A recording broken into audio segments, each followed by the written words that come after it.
around here, and we say, boy, these all have things in common. Maybe there's an idea up above that's called force. And so in order to understand the true truth of things, we look first around us in this world. And then we draw the conclusion to what's up above. And you can see what side of the debate I fall on, because of what I've been teaching thus far, is you have to start with the truth to understand the context of what we're looking at. So this worldview is adopted by the Christians early on in Christian history. And in fact, actually, Plato was adopted early on. Aristotle was lost. Aristotle was preserved by the Arabs and not rediscovered until about 700s AD. Was Aristotle really brought back into Western society? So from the beginning of the church to about 700 or so, Plato ruled the view of Christianity. Christianity said, yep, we agree with Plato. Oops. We agree that you have to start with the truth and interpret the world around you. I wasn't going to go to this illustration, but it might work. So how many of you have heard of Galileo, the scientist, 16th century scientist, okay? He's famous for what? Do you remember what he's famous for? Dropping balls. Dropping balls? Could be. But as he was Mars or something, wasn't it? closer, it was the moons of Saturn. Oh. So you were close. The telescopes in Galileo's day got strong enough, became strong enough that they could see the moons of Saturn, not just the rings of Saturn. And Galileo said, hey, this is really interesting. The moons of Saturn revolve around Saturn. What do you think would happen if we said all the planets revolve around the sun? The church, up until this point in time, said that the earth stood still and the rest of the universe revolved around the earth. This was a theological argument. God created the earth, the heavens and the earth. All of God's activity was on the earth. Jesus Christ came to earth. Mankind is on the earth. Jesus Christ will rule over the earth. Everything had to do with the earth. And where was God in the heavens? He was way up above in the heavens. Well, it didn't matter if you were standing on the top of the earth or the bottom of the earth. God was in the heavens, right? So the heavens went out from the earth. So the earth was in the middle. When you wake up in the morning, the sun's over here. And when you go to bed at night, the sun's over there. Well, it sure does seem like the sun is revolving around the earth, if I just look at the world around me. So the church had come up with this idea that for astronomy, that the earth was in the center of the earth, or the earth is in the center of the universe, and everything revolved around it. Galileo comes along and says, yeah, but that might not be true. If we had a different perspective, we might think that all the planets revolved around the sun.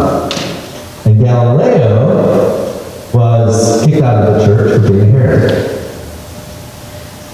Because he just looked at the world around him and said, well, this is what I think is true. And the church said, no. You have to start with the truth that's on top and then interpret what's down below. So that was really a fight to struggle for understanding the world around us. Now, obviously, not obviously, but I liked the church's I like their interpretation better than Galileo's, but Galileo's probably right in the end. So this debate goes on to the church, actually, quite some time. And we're going to fast forward a little bit. Oops, did I turn this on? Oh, I did. To a guy named Occam. And his name is spelled different ways because that's what happened back then. So Occam is working within the Christian worldview. And have you heard of Occam's razor? Yeah. Occam's razor, well, it's a funny here. When faced with two opposing explanations for the same set of evidence, so we're looking at our cup of coffee,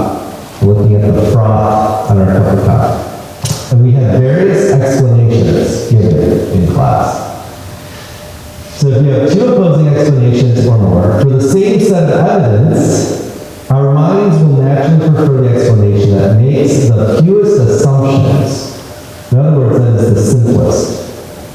If you have to come up with a lot of explanation to show that something is true, or I can show you that something is true very simply, well, we tend to go to the simpler one.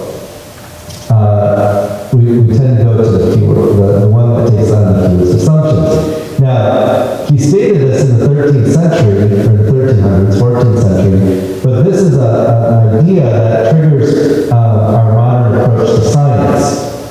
That science will say, well, we don't want to have any assumptions. Scientists can look at evidence and do it without assumptions, which has been disproven. But anyway, this comes from Occam. Well, he's kind of the whipping boy in these discussions.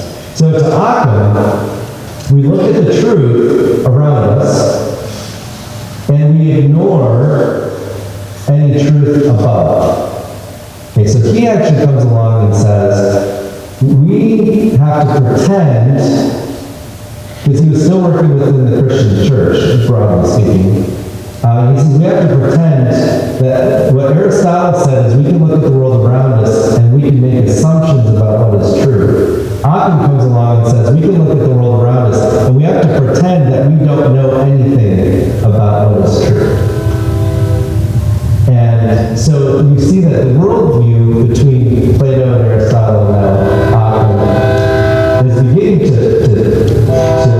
change, where the focus is not on God's truth as the start, but actually now we have to ignore God's truth to continue, to learn about the world around us.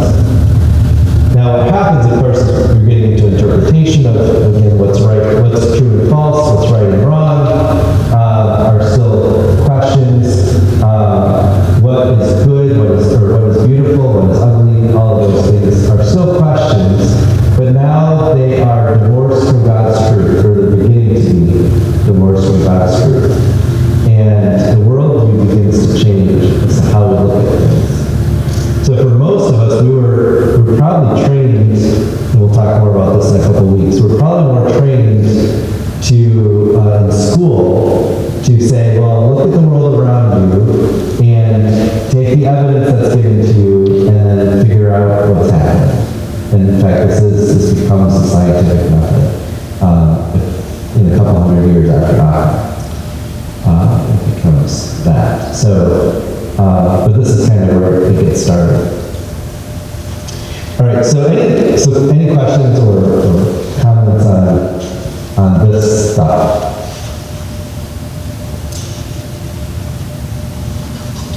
I've never seen that term razor before. What does that mean? Occam's razor? Well, it was, you put the argument on the razor, would cut the argument. So you would say, whatever simplest, that's what you do. And you take it. So, it's like cutting a baby in half. Occam's razor. So it was the test for the simplest argument. Now, we'll talk more about it, but it has been disproved.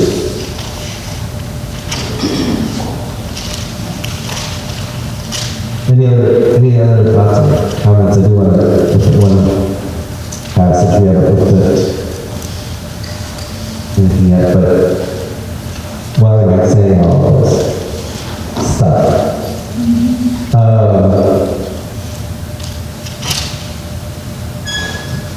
in Colossians chapter 2, Paul says in verse 8, see to it that no one takes you captive by philosophy and empty deceit, according to human tradition, according to the elemental spirits of the world, and not according to Christ. And elemental spirits, I don't care for that translation. The elemental principles is probably a better translation of the world, and not according to Christ. For in Christ the whole fullness of deity dwells bodily, and you have been filled with Him who is the head of all who rule with Lord. So I am talking about, this is the conversation in philosophy and human tradition and elemental principles of the world. And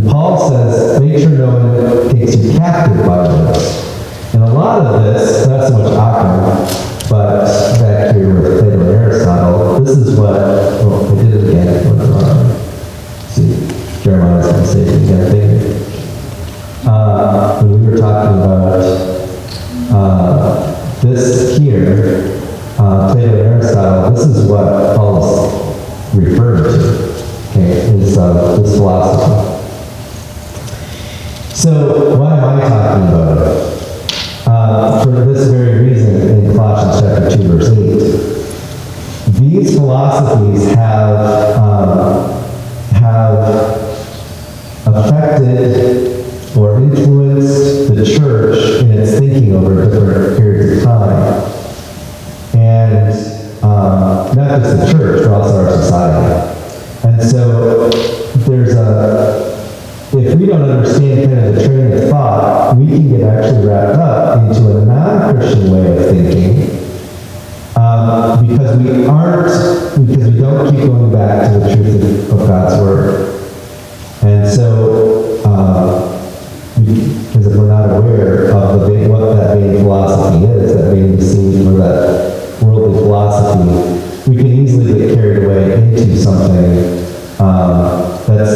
that's not in accordance with God's Word, and that we don't even actually know it. Okay, so this is why I'm not justifying this. Well, I'm not justifying this. But this is why I'm talking about it today. Normally, we want to start, like I said, we want to start with the scriptures, and that's what we want to focus on. And we'll continue to do so in the future.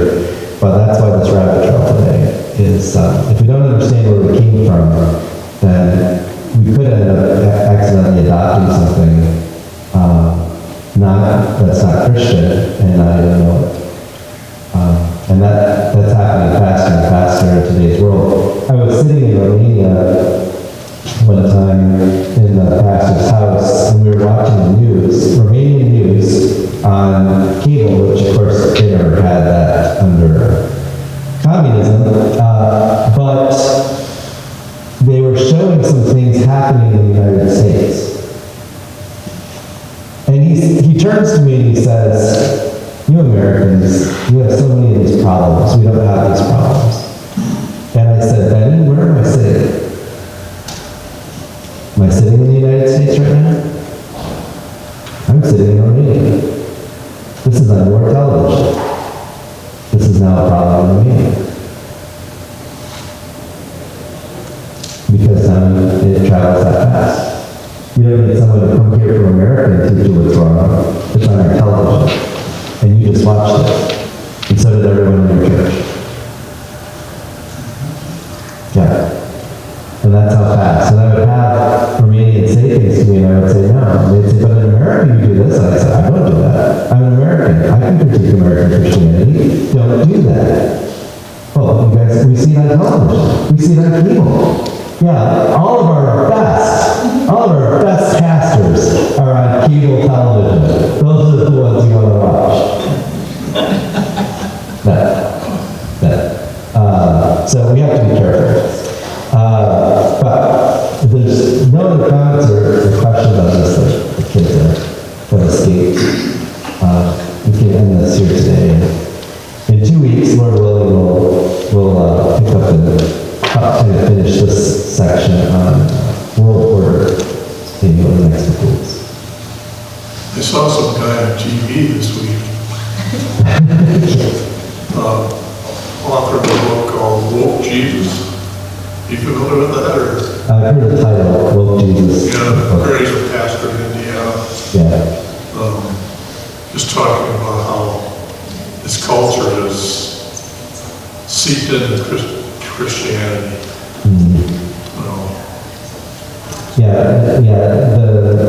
With all the social pressures going on in the world around us today, and it's pushing in on the church,